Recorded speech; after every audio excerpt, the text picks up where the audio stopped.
Nation Forgive y Venezuela Perdona presentan a Mónica Patricia Mavares de González en el podcast Tricotomía, un espacio donde conectamos el alma, el cuerpo y el espíritu. Hola, estoy emocionada porque este es nuestro primer podcast y queremos llevarles a ustedes estos temas que son relevantes, que tienen que ver con salud emocional, crecimiento personal.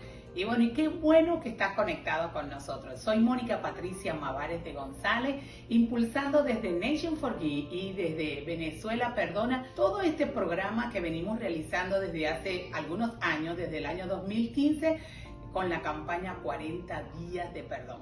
Y por supuesto, para este primer podcast no podía ser otro invitado. Estamos hoy con el doctor Arnoldo Arana, él es terapeuta familiar, pero además es el autor del libro El Perdón, Camino a la Reconciliación o El Camino del Perdón, que es la base que usamos nosotros para la campaña 40 días de perdón.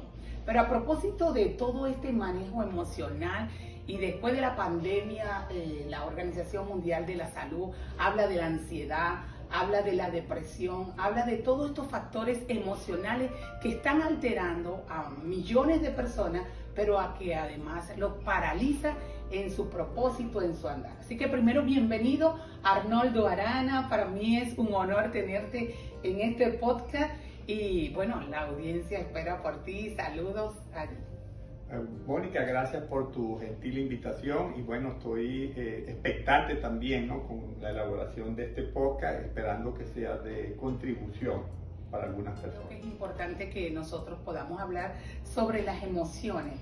¿De qué manera la salud emocional de un individuo puede afectar el desempeño de él, así tenga cualquier profesión, así tenga cualquier capacidad o destreza? ¿Hasta dónde esa salud emocional puede determinar su desempeño?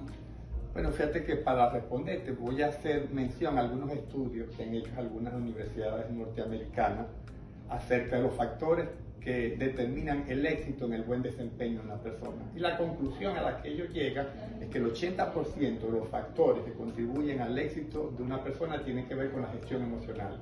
Y que la gestión académica, la gestión intelectual no agrega más del 20%. Y cuando hablamos de cuáles son esos elementos que están dentro de la gestión emocional que garantizan el éxito, entonces vemos cosas como, por ejemplo, como resiliencia, tener un buen humor, el tema de la actitud optimista, y todo eso tiene una base emocional. De acuerdo a tu experiencia, tienes más de 20 años en esta área de tratando como terapeuta a personas, a instituciones. ¿Cuáles han sido los elementos básicos o lo que mayormente tú ves que persiste, que es común en este contexto, ¿no?, de la salud emocional?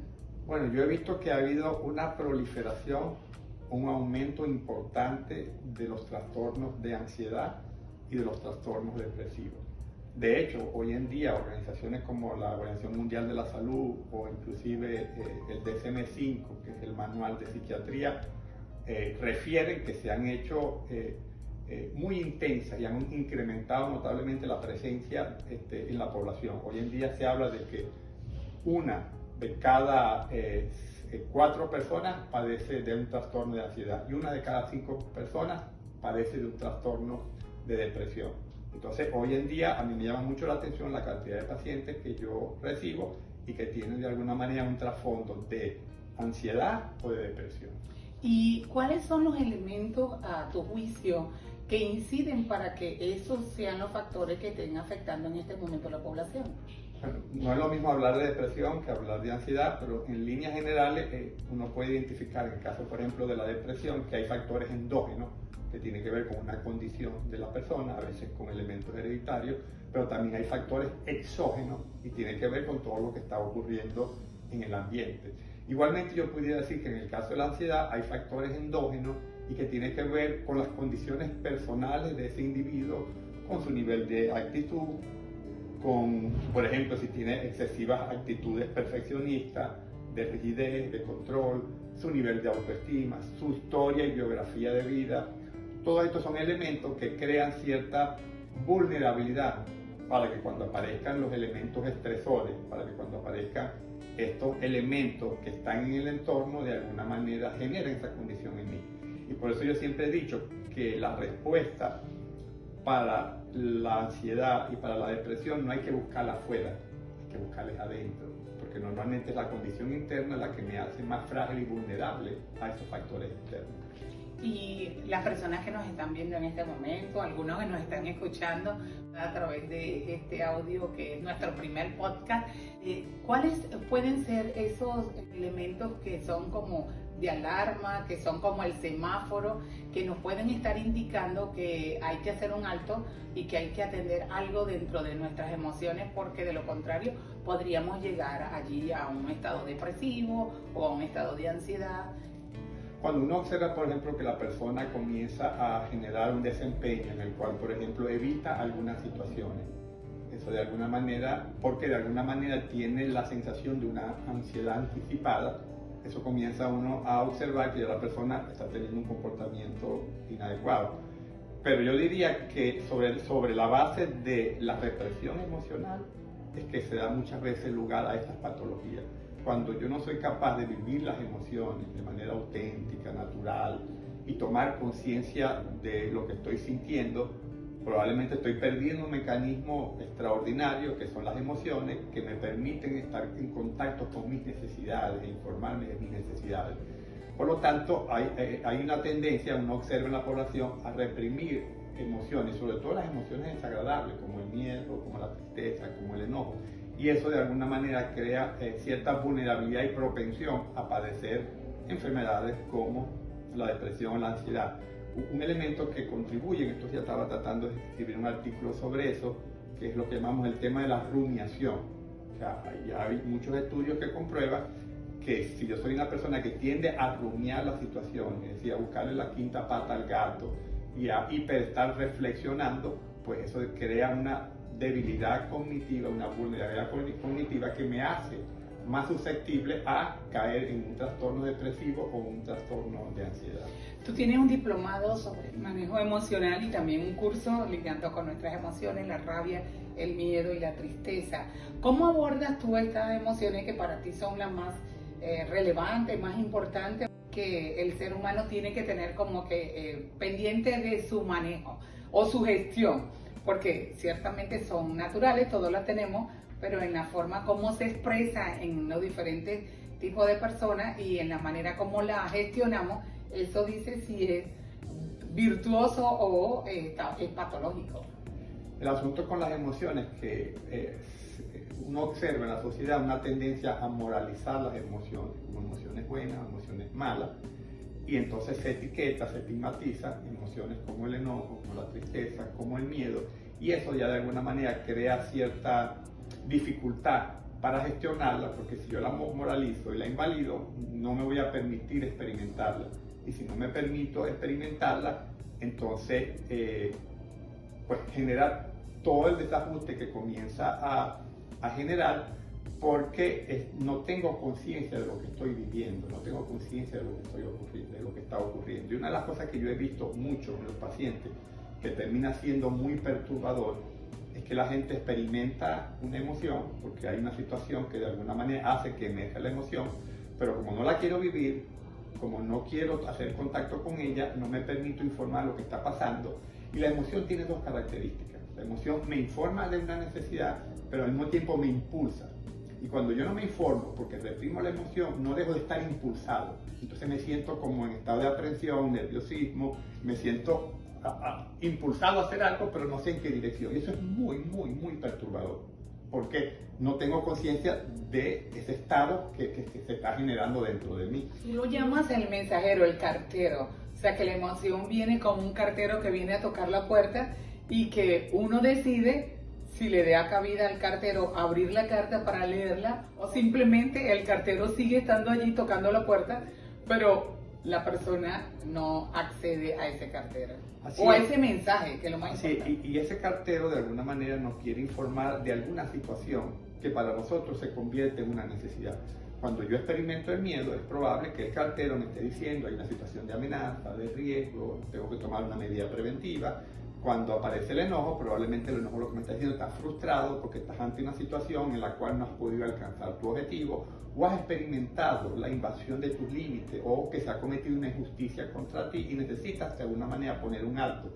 Cuando aparece la tristeza me está diciendo, perdiste algo importante para ti, se ha hecho una herida dentro de ti y necesitas montar contacto con esa herida para trabajarla, hacer un proceso de duelo, etc. Y así cada emoción nos está trayendo un mensaje, una información valiosa que necesitamos escuchar para generar entonces las soluciones adecuadas, para generar las acciones adecuadas. ¿Qué ofreces tú entonces a través de este curso donde las personas puedan acceder a través de 5 semanas? Estás entregando herramientas, yo lo llamo píldoras, ¿no? Es así como cuando vamos al médico y tenemos la sintomatología, tenemos a lo mejor fiebre, dolor de cabeza, y está el médico al frente y le dice, bueno, ¿qué es lo que usted siente? Entonces uno le dice, bueno, siento dolor de cabeza, tengo fiebre, y el médico coloca el récipe, ¿verdad?, donde coloca las medicinas, pero luego te dice, aquí están las indicaciones. Las indicaciones te dice cómo tomar la Tamel o cómo tomar el acetaminofén o el antigripal, lo que tú estás requiriendo. Entonces son dos cosas. Uno es que tengo síntomas, que yo sé que necesito ir al médico. Otro es que voy al médico, el médico me va a recetar, pero yo necesito saber cómo me voy a tomar la medicina. Porque es paradójico que sepa cuál es la medicina, pero que no me la tome adecuadamente significa que voy a seguir con los mismos síntomas. Entonces, háblanos de esa forma tan sencilla, tan práctica que he visto que tú estás abordando este tema. Bueno, lo que procuramos en las actividades de formación, primero dar un marco conceptual, que la gente entienda qué son las emociones, cómo emergen, etc. Pero luego procuramos dar algunas herramientas concretas y específicas, prácticas, que la gente pueda utilizar para comenzar a gestionar mejor sus emociones. Y estas herramientas van dirigidas, uno, a que la persona haga contacto con las emociones, logre conciencia emocional, y dos, luego desarrolle algún mecanismo para comenzar a autorregularse ante una situación específica donde emerge la emoción, producto de la propia situación. Y a través del programa, las sesiones normalmente son sesiones que son formativas, pero también son secciones prácticas, hacemos muchas dinámicas de grupo, porque a la larga la inteligencia emocional no es algo que uno instala deduciendo, procesando cognitivamente algo, sino que desde la experiencia es que logra desarrollar esa competencia. Entonces a la larga las dinámicas buscan un poco que la persona tenga la necesidad de hacer contacto con la emoción, comience a checar qué está pasando conmigo, comience a tener conciencia emocional y comience a tratar de buscar recursos de afrontamiento dentro de sí. Y eso solamente lo puede lograr de manera experiencial. Qué hermoso. Sé que tienes 15 títulos como autor. Vamos a hablar un poquito de ti. Has escrito 15 libros. Me imagino, en estos días vi que me enviaste algo. Significa que ya es el número 16. Me gustaría que le contaras un poquito a las personas que conozcan de Arnoldo Arana. Arnoldo está casado. ¿Cuántos años de matrimonio? Voy para 38 años de casado. Wow, tiene 3 hijos, tiene una hermosa nieta, Arianita. Háblanos un poquito de esa experiencia, porque a lo mejor eres el doctor, el terapeuta, pero el hombre que ha tenido también su experiencia, que ha escrito libros sobre matrimonio, que ha escrito libros sobre cómo mantener una conversación efectiva en el matrimonio, cómo mantener armonía, porque yo digo que la base de todo tiene que ver con la familia, en la casa. Como nosotros nos gestionamos en la casa, así es como lo vamos a hacer afuera, ¿verdad? Entonces, háblanos un poquito de Arnoldo, de tu experiencia. Bueno, yo soy un contador público convertido a las ciencias del comportamiento humano. En mi primera parte de vida trabajé mucho con el tema de la finanza, lo contable, presupuesto, impuestos, toda esa área. Y después ya como que me cansé un tiempo de eso y me fui reciclando las ciencias del comportamiento. Me formé como psicoterapeuta, hice algunas especializaciones en el área, y probablemente en los últimos 15, 20 años me he dedicado mucho a escribir, me gustaba escribir, porque es una manera de comunicar, digamos, un mensaje. Realmente ahorita tengo escrito 22 libros, Wow. solo que 15 han sido publicados y tengo 7 libros ahorita que ya están totalmente listos, 100%. Están en proceso de revisión, envío a una editorial, chequeo, etc. Pero realmente son 22 libros que he estado escribiendo, y sobre todo en las áreas que yo he sentido pasión por comunicar un mensaje. Por ejemplo, para mí yo soy un apasionado del tema de las relaciones conyugales, del matrimonio, entonces he invertido un tiempo en escribir sobre ese tema porque creo que de alguna manera es la base de la sociedad. Si la familia está sana, la sociedad está sana. Y si la pareja está sana, la familia está sana. Entonces vamos a ir a la cabeza, que es quien realmente determina ese proceso de sanidad en cascada. Entonces he escrito algunos libros de pareja, cómo conversar con mi pareja con efectividad, amor total. También me he apasionado por el tema del liderazgo, he escrito varios libros de liderazgo, unos 6 libros de liderazgo y de coaching. Y he estado pues con el tema del perdón, que me ha apasionado, con el que de alguna manera nos hemos aliado para hacer cosas, y en relación con el perdón he escrito 4 libros. Camino del perdón, después Más allá del perdón, algunos devocionales relacionados con estos libros. Y bueno, ahorita estoy en proyectos de varios libros que tienen más que ver con la figura de Jesús. Estoy escribiendo un libro que se llama ¿Quién como Jesús? Y estoy escribiendo algunos libros que tienen que ver con el liderazgo, pero desde el punto de vista de la dimensión cristiana, espiritual, basado en la vida también de Jesús. Hablando de la familia, el tema de la familia que es muy importante, ¿cómo afecta la salud emocional dentro de un hogar para que los miembros del hogar puedan tener salud emocional? Me imagino que a ti como terapeuta te llega un individuo, pero ese individuo es sistémico, tiene todo un componente familiar que afecta, incide directamente en su comportamiento, en esa salud emocional. ¿Cómo lo abordas? Nosotros generalmente tenemos una visión sistémica para abordar a la persona porque entendemos que la persona no es más que un portador de los síntomas que tiene el sistema. Y a veces querer trabajar con la persona sin trabajar con el sistema no se logra avanzar mucho porque la persona vuelve a insertarse en el mismo sistema que es disfuncional y que no está funcionando adecuadamente. Entonces la idea en esta situación es abordar al individuo, a la persona, pero abordar también la familia y abordar su conjunto de relaciones. Porque a la larga, si el medio no está sano, es difícil que la persona conviviendo en ese medio logre algún grado de sanidad. Entonces, digamos, es la visión que tenemos. Y desde varias escuelas con las que hemos venido trabajando, yo me formé en la escuela gestal, tengo formación y experiencia en el tema de la logoterapia, entonces hemos hecho algunas herramientas para acompañar desde la gente que aborda desde lo cognitivo, desde lo conductual, están los psicoanalistas, cada quien de alguna manera trabaja con las herramientas con las que se ha formado, pues yo trabajo con las herramientas que yo me he formado. O sea, ahí hablamos del triángulo familiar. Hablamos del triángulo familiar y creemos que básicamente parte de la premisa con la que hemos trabajado mucho, hemos escrito muchos artículos, hemos desarrollado algunos programas, y es que lo que ocurre en el triángulo familiar es determinante para el desarrollo de la personalidad y el carácter de un ser humano. Y por eso es que es tan importante intervenir la familia, intervenir cuál es el rol que está desempeñando papá y mamá, porque eso está incidiendo de manera total en la formación de la personalidad y del carácter de ese individuo, que a su vez después va a formar otro hogar que si viene con algún hándicap o tiene con algunos elementos disfuncionales, va a ser un patrón generacional que va a estar reproduciendo. Ahí el triángulo de papá, mamá e hijo, ¿verdad? Exactamente. Y de acuerdo a la forma, eso es lo que hace efectivo o no el desarrollo. Así es. La idea es que haya un triángulo familiar donde papá y mamá están al mismo nivel, a la misma posibilidad de influencia, con la misma cercanía y cada quien aportando desde lo suyo, desde lo masculino y desde lo femenino, porque en ese hijo o en esa hija se requieren de los dos elementos, de lo que puede aportar papá y de lo que puede aportar mamá. Y en este proceso ninguno es descartable y todos son necesarios. No hay forma de instalar de manera 100% virtuosa con ausencia de uno.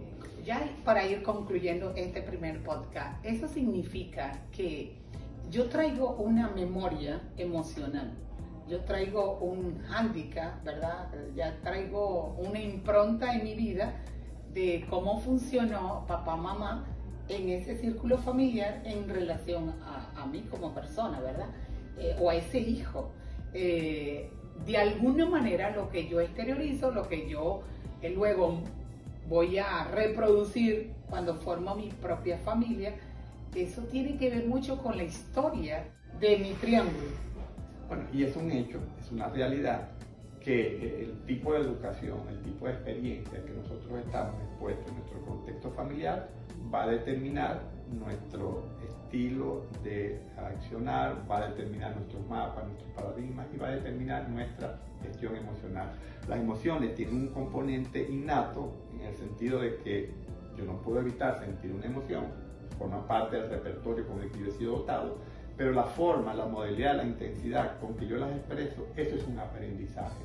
Y ese aprendizaje tiene que ver mucho con las experiencias que yo viví en mi contexto de hogar y con el modelaje de las emociones que yo viví en papá y mamá, que son mis referentes significativos.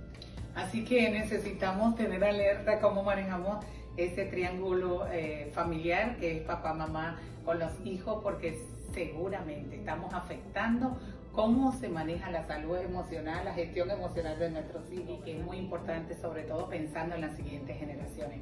Espero que hayan disfrutado este podcast, pero no quisiera despedirme sin antes.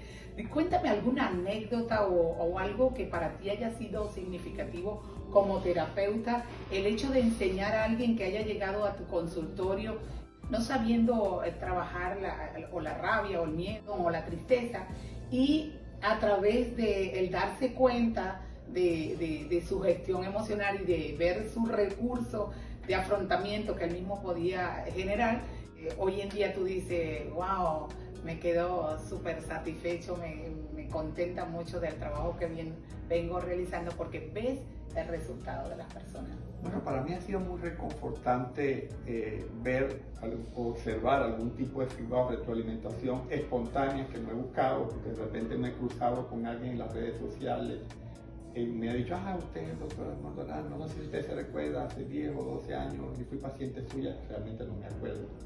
Y lo que ayudó a mi vida y lo que me permitió tomar conciencia de alguna situación y hacer algunos cambios. Y hoy yo puedo decir, wow, qué aporte yo recibí. Eso lo recibo con mucha frecuencia de gente que me consigo en la calle, algunas los logro reconocer, otras que me contactan por las redes sociales, etc. Y de alguna manera uno dice, bueno, se ha hecho un trabajo en el que de alguna manera se ha podido impactar alguna vida favorablemente. Que a la larga, más que el mérito que hay en mí, yo he tenido las herramientas, he tenido la disposición, pero es el trabajo que la persona se permite hacer, es el compromiso que la persona logra desarrollar con su propio proceso para trabajarlo, sanar y salir de allí. Qué bueno, gracias, doctor Arnoldo Arana. Y no podía hacer un primer podcast y no traer gente que además han sido de significación para mi vida, que me han ayudado en mi crecimiento personal, emocional, y obviamente es el doctor Arnoldo Arana, terapeuta familiar. Gracias por escribir tantos libros que nos han bendecido mucho. De manera personal, pues me siento privilegiada porque soy una de las primeras personas que siempre leo sus libros, así que eso me ha ayudado a mí a crecer en mi vida personal, también familiar.